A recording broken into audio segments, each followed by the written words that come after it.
To know where Easter comes from, you need to know two things. The first is you need to know about Passover, which takes us back more than 2,000 years ago to ancient Judea. And here the Jewish people observed Pesach, or Passover, a festival rooted in the book of Exodus. Passover commemorated the liberation of Israel from slavery in Egypt, a story of divine deliverance marked by the blood of a lamb smeared on doorposts, sparing the firstborn from the angel of death. Each year, Jews gathered to eat unleavened bread, bitter herbs, and the Passover lamb, retelling the story of their exodus. By the 1st century AD, Passover was now a major pilgrimage event. Jerusalem would swell with worshippers streaming in from all across Judea, exchanging of money, the buying of sacrificial animals, and prayers in the temple courts. And it was during one such Passover, around 30 or 33 AD, when the second part of the origins of Easter occurred. During that Passover, a man named Jesus of Nazareth entered the city. He was known as a teacher and a healer, but to his followers, Jesus was the Messiah, the Anointed One, promised to deliver God's people, and his arrival coincided with Passover, and that was not a coincidence. The Gospels, Matthew, Mark, Luke, and John, tell us that Jesus shared a final meal with his disciples, a Passover Seder. Only he reimagined what Passover is. He broke bread and called it his body, and he poured wine, naming it his blood, and he offered a new covenant. Within hours, he was arrested, tried, crucified, dying at Golgotha while Passover continued down below in Jerusalem. 3 days later, the Gospels tell us, Jesus arose from the dead, what Christians call the resurrection. Okay, pause there. The story I've just told you, those two pieces, is the true origin of Easter. Now, it's not the name we call it, nor is it the origin of all of the traditions of Easter that we have layered upon this holiday ever since. But this is the practice or the origins of Easter. Easter, in other words, is Jewish. And for some of us, that Jewish background is foggy, while others maybe are familiar with Passover and the Lord's Supper, but they have questions about all of the rest of Easter and where it comes from. But we have to start here. Easter is Jewish. And if I can offer just a little hot take, the attempt to see Easter as just a pagan dressed-up festival is often, I find, at root, just a ginned-up anti-Semitism. And I'm not being flippant when I say that. There are scholars of old, many of them German, who sought to unmoor Jesus from his Jewishness. They didn't like the fact that Jesus was a rabbi, that he was thoroughly Jewish, that he walked the streets of Jerusalem, and that therefore what he's doing at Passover, as he is establishing the Lord's Supper, is a very Jewish thing. So to say Jesus is less than Jewish is to kind of miss the point of Easter. I mean, just picture it. Jesus and his disciples, 13 folks, all Jews, gathered at Passover, used to the history of that tradition. And Jesus said, "Break this bread, drink this wine, and do this to remember me." And so perhaps, just perhaps, those Jews in the room continued to do that to honor the sacrifice of Jesus. Just to put it simply, there are no Gentiles in the room. This is a Jewish thing. No talk about Akkadian or Sumerian deities named Ishtar. No concern about springtime festivals or rabbits or bunnies. And certainly no eggs. So Easter, in other words, is not a borrowed myth. It's actually coming directly out of Passover. And for the earliest Christians, Jesus' death and resurrection were seen as inseparable from the Jewish Passover. They saw Jesus as the ultimate Passover lamb, the sacrifice that transcended the old law. They even do this in how they name it in Greek for centuries. Christians always referred to Easter as Pascha, which is the Greek translation of the Hebrew Pesach. It's not exactly spaghetti pescetti, but that might help you remember it. While Passover celebrated the physical liberation of Israel, Pascha, or Easter, proclaimed that the physical liberation of God's people would come, but for now Christ had brought spiritual salvation and a command to go and make disciples. So that's it. You have early Christian Jews seeking to commemorate Jesus' sacrifice during the time of Passover. Now, if you just stop human history at that point, that's it. But there's one key issue, is that for the Christian church, it will not remain Jewish, but they will begin to convert Gentiles into the faith. And so for the first time, Passover, which had been exclusively Jewish, probably at best only loosely understood or appreciated by anyone outside of the Jewish faith. Now, because of the Christian expansion into Gentile territories, you have all of these new folks, non-Jewish folks, with all of their traditions and things, start to come into the church as well. So this exclusively Jewish Passover now becomes, as the Christian church goes throughout the world, an almost universal expression of the extension of Passover through Pascha, or Easter, in the Christian church. That's it. Okay, so I hear you ask, but where do all the bunnies, eggs, vernal equinox, Ishtar, Eostre, where does all that come from? Well, let me tell you that story. In my experience, there are three things that people want to know when it comes to Easter. One, why are there so many different dates? I mean, this year alone, Passover, Eastern Orthodox Easter, and the Western, meaning the Protestant and Catholic Easter, are all falling on different dates. That's weird. Secondly, why is it called Easter, and is it related to some pagan fertility deity of some kind? And third, what's with the bunnies and the eggs? So those are kind of the three big questions. Now first, when it comes to all this dating and calendar stuff, okay, listen, I'm going to go on a rant here just briefly about calendars. You see, in the ancient world, unlike today, calendars are a bit of a hot mess, or at least they can be tricky. You see, we're very used to, in our modern age, with having one calendar in a standard time, when our phones update without any problem. In the ancient world, it is not quite that easy. Let's just start with one fact. You could have a lunar calendar, or you can have a solar calendar. And in this case, as we'll see in a minute, the Jews follow a lunar calendar, and the Roman world follows a solar calendar. And then you add on top of that the occasional likelihood that people are going to date their own calendar wrong, meaning they'll get the math wrong. And that is actually something that happens. You see, there was a Julian calendar named after Julius Caesar from the Roman world, and it was a solar calendar, like I just said. The problem is that it was off by about 11 minutes. And so slowly, over time, the calendar got off, so much so that by the later Middle Ages, the calendar was off by about 10 days. I mean, if you think people were weird during a pandemic, have them wake up and tell them that you've somehow misplaced 10 entire days of their life. Just see what happens. I mean, it was a bit of a consternation. And so finally, in the 1580s, Pope Gregory reforms the calendar as we know it. And it is now called the Gregorian calendar. And with some slight modifications, it's the calendar we still use today. It's got the leap year built in, all this type of stuff. But if you go back to the ancient world, it is very common to have disputes over the dating of important events. And that is a bit of what happens here. And you do, by the way, see some of this in the New Testament itself when you're looking at early Christians. The Apostle Paul, for example, critiques those who are complaining about new moon Sabbaths. That's this kind of thing. It's this dating of the lunar calendar and which Sabbath is the most important, this kind of thing. Paul's like, y'all settle down, stop debating all of your calendar calculations. So one of the important things with the date that is about to happen is that the lunar versus solar issue is going to come into play. But there's one more wrinkle here that is almost never discussed when it comes to Easter.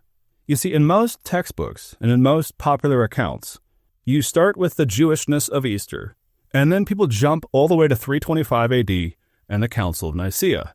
And they point out that at this council, the date of Easter was officially enshrined. And that's fine, and we're going to talk about that.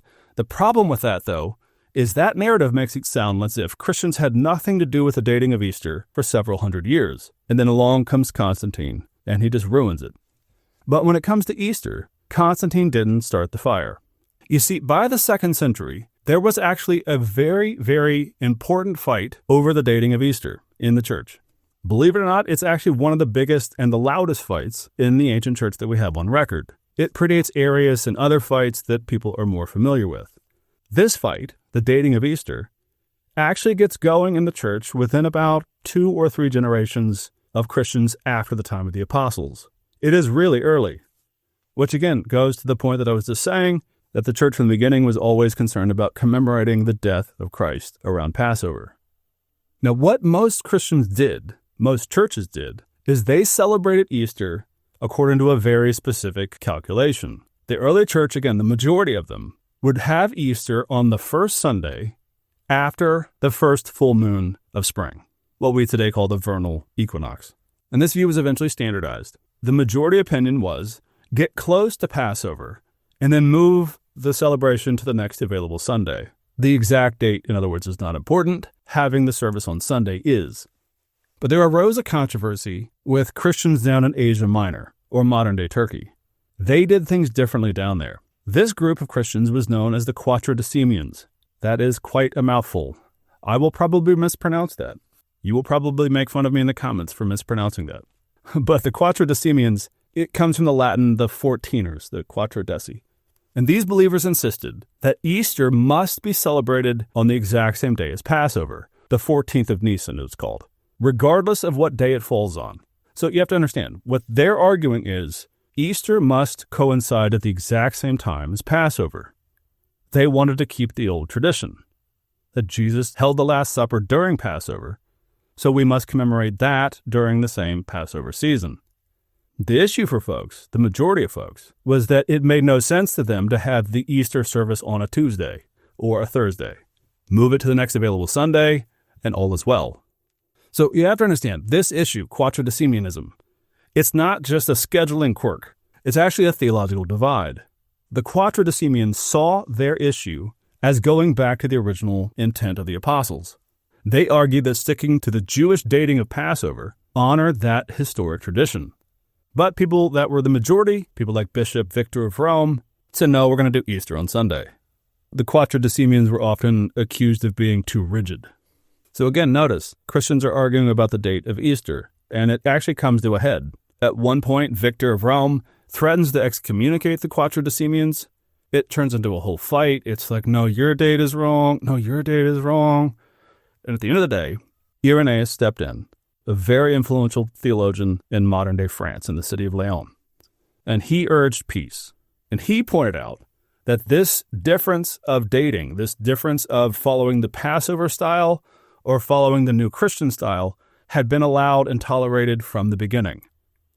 It was essentially, whichever one you prefer, that's fine. It's not an essential issue. No reason to break fellowship. And that was the final word at that point. And then, finally, much later, after more fights, and at least some accusations back and forth, in 325, the Council of Nicaea is called. Constantine's only command on Easter at this point was to solve the already existing fight. So this claim that Constantine just decides to make Easter some new pagan festival ignores the fact that Christians have been fighting about this already for centuries. Constantine's point is, y'all cut it out, get on the same page, you're all in the same room, this is the best time to figure out how you're going to do it. And the Council of Nicaea did two things. One, they ruled pretty much unanimously in favor of using the Sunday formula.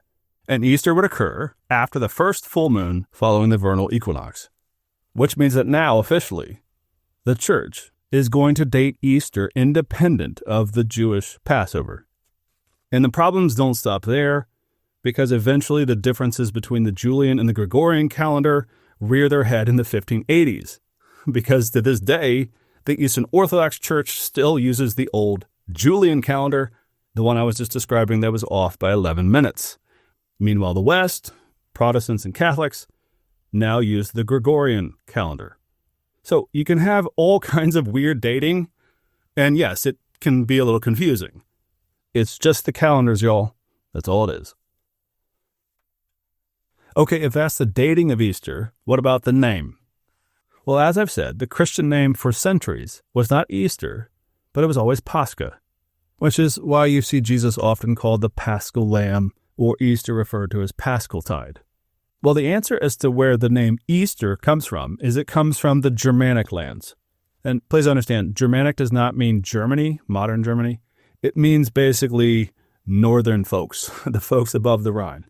So when I'm talking about the Germanic lands, I'm talking mostly about modern Germany, France, and the Netherlands and those regions, because it's there that the name Easter comes.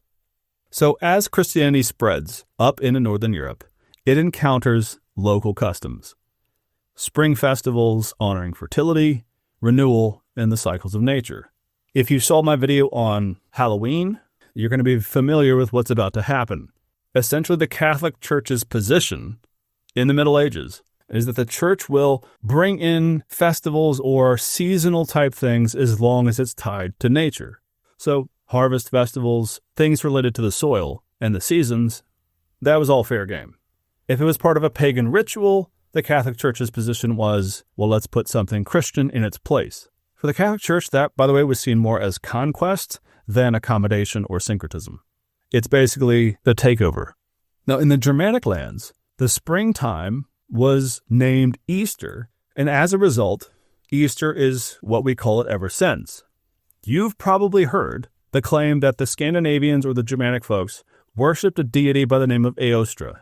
And to our ears, that sounds like the word for Easter, right? And you've probably heard something like this.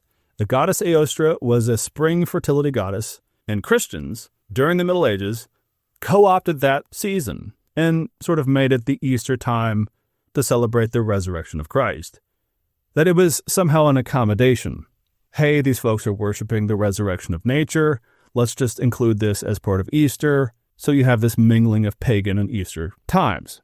Well, that doesn't pass the eyeball test again because, as we've already said, there were 3 or 4 centuries of arguing about the dating of Easter related to the vernal equinox.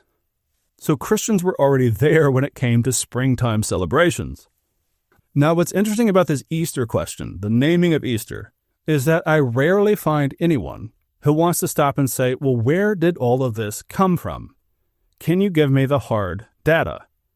If there is a goddess Eostre, I want to see inscriptions, I want to see burial sites, I want to see all types of archaeological evidence, or I want to see this in hymns and heroic sagas from these lands as well.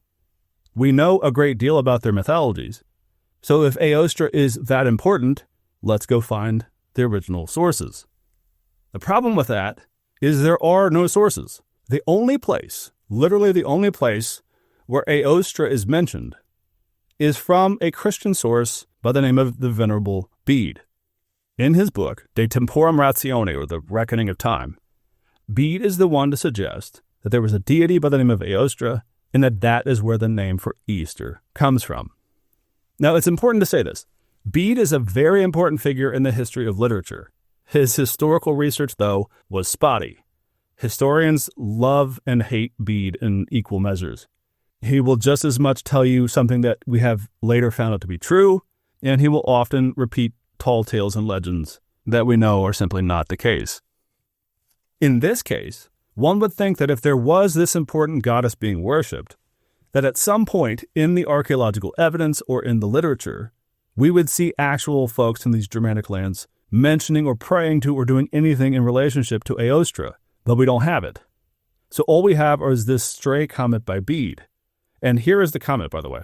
Eostre Manath, as he calls it, Easter month, has a name which is now translated Paschal month. Do you see what he's doing there? He's saying, oh, there's this name Easter, and it was the translation of the word for Paschal month, and which was once called after a goddess of theirs named Eostre, in whose honor feasts were celebrated in that month. Now they designate that Paschal season by its name, calling the joys of the new rite by the time-honored name of the old observance. That's it. That's all we have. And just looking at the quote objectively, all Bede is saying here is that there used to be a month called after this season. He refers to some deity that used to be worshipped, a deity we haven't discovered in the archaeological record since, but he says that she is worshipped. But he points out, it's just the naming of the season, and the new rite, as he says, is being performed. In other words, it's Bede from which all of this Eostre stuff comes from. Bede's comment was actually later picked up by no less than Jacob Grimm, one of the Brothers Grimm, those who gave us all the Grimm's fairy tales. And the Brothers Grimm are really important because they are essentially linguistic historians, and some of the best in the world at this. But Jacob Grimm especially was very interested in codifying and writing down German ancestral traditions. And so Grimm noticed that Bede mentions this Eostre in his Deutsches Mythologie, or German mythology, from 1835.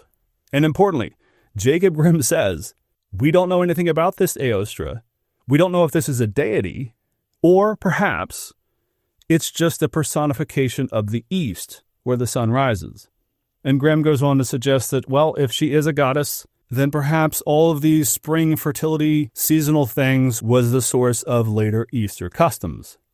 Grimm, though, himself admitted that there is limited direct evidence for the worship of Eostre beyond Bede's stray comment in his book. So there's a lot here, and I'm not going to go too deep into it, but needless to say, a speculative comment by Grimm carried a lot of weight. But there is actually very little evidence of this existing. At least we have no clear indication. If there was a goddess named Eostre, who was she? And besides, all Bede's comment is that this is where the name Easter comes from, despite the fact that for centuries the church always referred to it as the Paschal tide. So that's where Easter comes from. More on that in a second when we get to bunnies. Even less historically accurate is this story of Ishtar, which is the Sumerian deity worshipped 3,000 years before the time of Christ. You see, there's this, again, somewhat trolly comment that's often put out there that Ishtar was this goddess of resurrection, and that she, because Ishtar sounds like Easter, again, is the origins of Easter. I really don't have any time to go into that. It's so obviously fake, because I just read to you Venerable Bede saying, I know the origin of where the word Easter comes from. And unless Bede is reading Akkadian and Sumerian texts from the ancient world and deriving his mythology from there, and then pretending that that mythology is actually from Eostre, the Ishtar stuff makes absolutely no sense. First of all, that's not what her name was. She was also called Inanna. There is no connection at all between Ishtar and Easter. There is a connection between Eostre, the name, and Easter, but as we just said, it's a one of a name, not of a religious perspective that's carried on. And my point here is not to make a largely argumentative point about Easter. All I want you to know are the facts. The dating and naming of Easter began as a Jewish ceremony that was called Pascha, directly related to the Passover. Its dating got changed, and then as Christianity spread to the West, the fact that Easter already coincided with spring festivals meant that the church had to deal with this question of the existence of the Eostre month. And Bede just says, well, we took it over and we call it Eostre, but it is actually Easter or Paschal in a different name. And that's really all the evidence we have. Everything else is speculation. And put a pin in that because I'll show you how much of this is speculative when we get to bunnies and eggs. But for now, you just need to know, the evidence is largely not there that Easter was somehow invented in the Middle Ages by these Germanic or Scandinavian folks. Now, having made that point, I do want to offer a weakening of my own point here and just simply point out, what I'm talking about here is mostly the pop history that you see when you go on social media or your crazy uncle starts spouting opinions about the history of the world. The point is that often pop history ignores the evidence. And so I just want you to have the evidence, make your own assessment. But I do want to acknowledge that within the realm of actual hardcore history, the question of syncretism is a real one, because there is some syncretism. There's actually in some places a great deal of syncretism. One of my favorite stories is of a Scandinavian man who was seen wearing two necklaces, a cross and a Thor's hammer. And when he was asked why he had both, he said, well, I worship Jesus when I'm on the land. And then he pointed to the stormy North Sea. And he said, out there, I still feel like I need Thor. So there is a lot of that. But that's true of any religion or any culture whenever it crosses barriers into other territories, other religions, other languages. This is true now. If some Christian group spread into a remote part of the world, these same questions would arise. How much of the culture that exists remains, and how much of it is replaced? That tends to be a very normal thing in the process of conversion. Here, though, what we have is a Easter established system from the ancient world that, as it comes into the Northern European world, starts to take on new life and new playfulness, you might say, with what Easter and spring can be. And that brings us to the bunnies. Okay, the bunnies, the eggs, the candy. Here again, we have a problem of there's a standard pop culture view about where these things originate, and then there's actual hardcore historical fact. You see, it's very common to just assume that if Eostre is a fertility goddess, that all this bunny and egg stuff is just the same birds and the bees, fertility, paganism that you see in Northern Europe. The problem is that there is zero evidence for this. In fact, as I'm about to say, there is a smoking gun that proves the opposite. And not to pick on him again, but the person who actually makes the first speculation that eggs and bunnies were related to Eostre is, again, Jacob Grimm. And I'm not picking on him. What he's doing here is actually solid historical hypothesizing. I mean, he is like the Patrick Mahomes of this world. His brother is the Tom Brady. I'm not here casting aspersions. The point, though, is that what Jacob Grimm suggests is that because Eostre, again, was a fertility goddess, it only makes sense that probably, maybe, that's where all the eggs and the bunnies come from. From a scholarship standpoint, by the way, that is a shrug emoji. He's just saying, I don't know, something. And so it's often even said today, bunnies and eggs are just this pagan fertility practice. The problem is that there's actually hard evidence to the contrary. You see, the Easter bunny, my friends, it's actually Protestant. In the 16th century in Germany, during the Reformation, Germans started referring to something known as the Osterhase, the Easter bunny, and it even became a game. We know this because in 1572, a German physician named Frankenau actually wrote a treatise, it's actually a short little essay, about 20 or 30 pages, describing how children in the Rhineland hunt for eggs on Easter. He thought of it as a playful custom and something he wanted to write down. And here is the text. You can go find it online.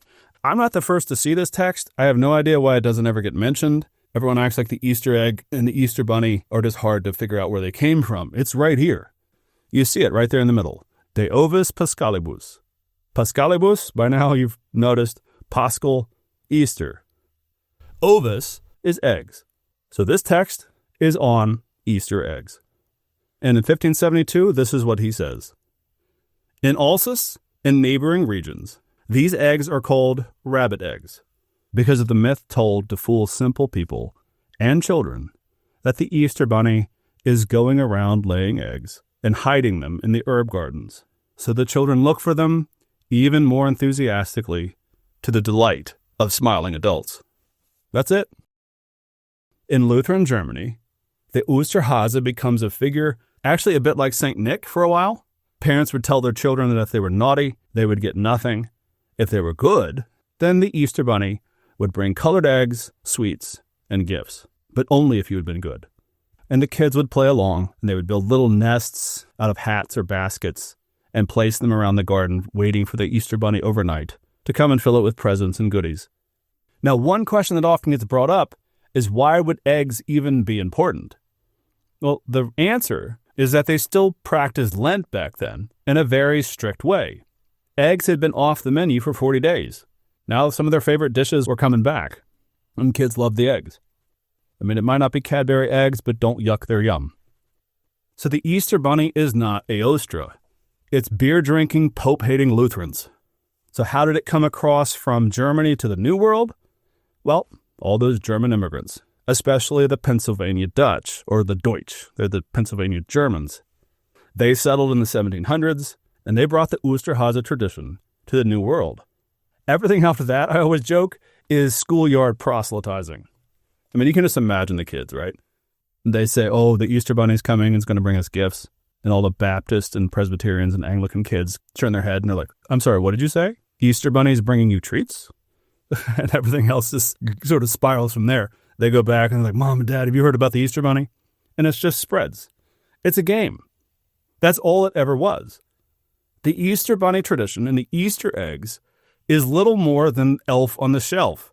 It's just a game. Even the painting of eggs is Eastern Orthodox, where they paint eggs red. And that comes from a tradition that Mary Magdalene, when she went to visit Jesus' tomb, carried a basket of eggs with her. And when she arrived at the empty tomb, the eggs turned red. So even painting eggs is just an old medieval Christian tradition. They're all just games. And then finally, of course, you have the confection industry, Cadbury, and everything else from the 20th century that we call Easter. And besides, it is worth noting that a lot of the concerns people have about Easter bunnies and eggs and fertility and Eostre is a problem exclusively for German and English-speaking folks. You see, if you just travel the world on Easter, you'll see that Easter celebrations take on a lot of different shapes and sizes. Just go to France, for example. They have no clue why we keep talking about bunnies and eggs. You see, for the French, they believe in the Easter bells. You heard me. Actual bells. Like literal bells. Personified bells. And the bells fly the night before Easter from France to Rome. France is Catholic after all, remember? And they bring back treats and presents for the kids who had been good. France is also known for their omelet feasts for Easter as well. Again, eggs are back on the menu. In Finland and Sweden, children dress as witches in a sort of spring Halloween for Easter. I've read that in Bermuda they fly kites on Good Friday to celebrate the resurrection. I've even been told that in Australia they consider rabbits to be pests, so they much prefer the Easter bilby, a native marsupial. I need someone to fact-check that for me immediately. And in Greece, Easter is all about firing off fireworks, a bit like the 4th of July in America. In Hungary, for Easter, the men run around spraying women with water or perfume in order to be given treats or a shot of alcohol. The Hungarians want to make sure that there's some flirting involved with Easter and the springtime. I told my son that story, and his exact words were, "Zero riz." Anyway, that's Easter. That's all I got.